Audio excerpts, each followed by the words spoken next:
प्रधानमन्त्रीमा अलिकति पनि सौम्यता छ भने आफ्ना भनाइहरू फिर्ता लिने मात्रै होइन कि मुस्लिम समुदायमाथि अनकन्डिसनल रूपमा माफी माग्नु पर्दछ। तपाईले उहाँहरूको मात्रै चित्त दुखाउनु भएको छैन, हाम्रो पनि चित्त दुखाउनु भयो। आम नेपालीहरूप्रति नै तपाईले माफी माग्नुहोस्, यो नै तपाईको लागि कल्याण र सद्बुद्धिपूर्ण पनि हुन्छ। म सबैभन्दा दुखित के मानेमा छु भने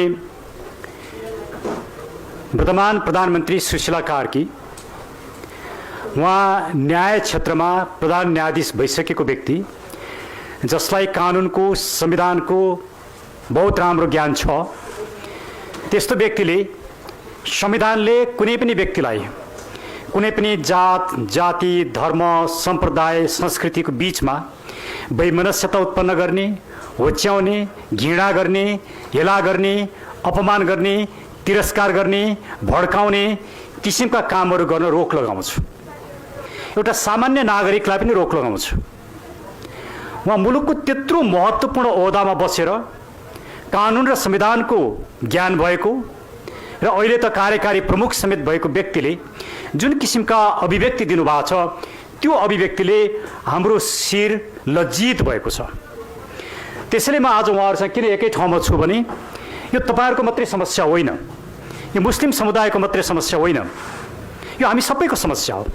तपाईहरुमाथि अन्याय पर्दाखेरि त्यो अन्यायले हामीलाई पनि पिरोल्छ, हाम्रो पनि शिर झुक्छ।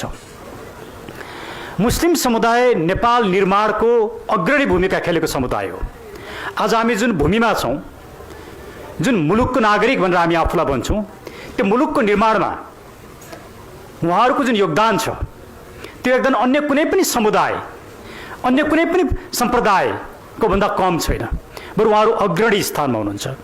त्यसैले जसले मुलुक निर्माण गर्यो, यो मुलुकसँग जो जोडिएको छ, यो माटोसँगको सम्बन्ध छ, नाता छ, त्यस्तो समुदायमाथि अपहेलित गर्ने गरी, घृणा र देश उत्पन्न गर्ने गरी प्रधानमन्त्रीले जुन शब्दमा अभिव्यक्ति दिनुभयो त्यो प्रधानमन्त्रीको पदको लागि पनि शोभनीय छैन, मुलुकको लागि पनि शोभनीय छैन, हामी कसैको लागि पनि शोभनीय छैन।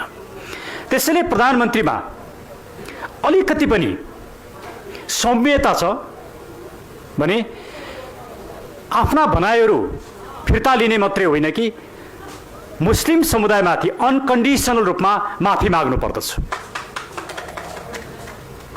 म तपाईलाई हार्दिकतापूर्वक के अनुरोध गर्न चाहन्छु भने मुस्लिम समुदाय र आम नेपालीहरूप्रति तपाईले उहाँहरूको मात्रै चित्त दुखाउनु भएको छैन, हाम्रो पनि चित्त दुखाउनु भयो। आम नेपालीहरूप्रति नै तपाईले माफी माग्नुहोस्, यो नै तपाईको लागि कल्याण र सद्बुद्धिपूर्ण पनि हुन्छ। आज मुलुक जुन तरल अवस्थामा छ, मुलुकको राजनीतिक दिशा र राजनीतिक गन्तव्य स्पष्ट छैन, मुलुक आर्थिक रूपमा कमजोर अवस्थामा छ, सांस्कृतिक रूपमा मुलुक कता जाँदैछ कसैलाई थाहा छैन, यस्तो एउटा तरल र भोलेटिल अवस्थामा तपाईले द्वन्द्वका शब्दहरू बोल्दिँदा, तपाईले संविधान विपरीत, संविधानले रोक लगाएको भाषा बोल्दिँदा त्यसले पर्ने असर र त्यसको राजनीतिक सामाजिक र सांस्कृतिक पक्ष र त्यसले उद्बोधन गर्ने सङ्कट प्रति अलिकति पनि तपाईँ जिम्मेवार र गम्भीर हुनुहुन्छ भने तपाईले माफी माग्नुको अर्को उपाय छैन।